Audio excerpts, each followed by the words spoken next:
ఉప్మా ఒకసారి ఇలా ట్రై చేయండి. చాలా అంటే చాలా టేస్టీగా ఉంటుంది. మళ్ళీ ఎప్పుడు చేసుకోవాలన్నా ఇదే ప్రాసెస్లో చేసుకుంటారు. ప్రాసెస్లోకి వస్తే ప్యాన్లో కొద్దిగా ఆయిల్ హీట్ చేసుకుని, ఆయిల్ హీట్ అయిన తర్వాత పోపు దినుసులు వేసుకొని ఫ్రై చేసుకోండి.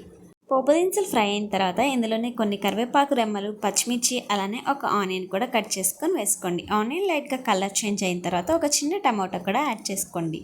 ఇందులోనే కొద్దిగా సాల్ట్, అలానే కొద్దిగా పసుపు కూడా వేసుకొని టమోటాని మెత్తగా మగ్గించుకోండి. పసుపు మీకు ఇష్టం లేకపోతే స్కిప్ చేసేయచ్చు.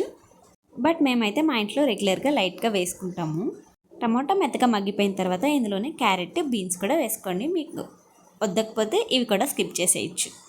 ఇవి కొద్దిసేపు ఫ్రై అయిన తర్వాత ఇందులోనే ఒక గ్లాస్ రవ్వకి 2.5 గ్లాసెస్ వాటర్ వేసుకోండి. అలానే సాల్ట్ సరిపోకపోతే వేసుకొని కలుపుకోండి.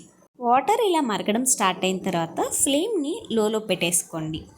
లోలో పెట్టుకొని రవ్వని కొంచెం కొంచెంగా వేసుకుంటూ గరిటెతో కలుపుకోండి, లేకపోతే మీకు ఉండలు కట్టేస్తుంది.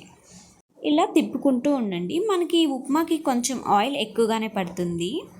రవ్వ ఆయిల్ బాగా పీల్చేస్తుందండి. అదే మీరు గోధుమ రవ్వ లావుగా ఉంటుంది కదా, అది తీసుకుంటే దానికి ఇంత ఆయిల్ అనేది పట్టదు. ఇలా తిప్పుకుండే ప్రాసెస్లోనే మనకి కొంచెం గట్టి పడుతూ ఉంటుంది. తర్వాత కొద్దిగా గట్టిపడిన తర్వాత మూత పెట్టేసుకోండి కొద్దిసేపు, ఒక 2-3 మినిట్స్ తర్వాత తీసి చూడండి. మనకు పర్ఫెక్ట్గా ఉప్మా అనేది రెడీ అయిపోతుంది. ఒకసారి ట్రై చేయండి ఇలా. ఇది మీకు చట్నీ, షుగర్, అలానే ఊరగాయలకు కూడా చాలా టేస్టీగా ఉంటుంది. నచ్చిందా ఇది మీకు? అయితే లైక్ చేసి, షేర్ చేసి ఛానల్ని సబ్స్క్రైబ్ చేసుకోండి. Thank you. Have a delicious day.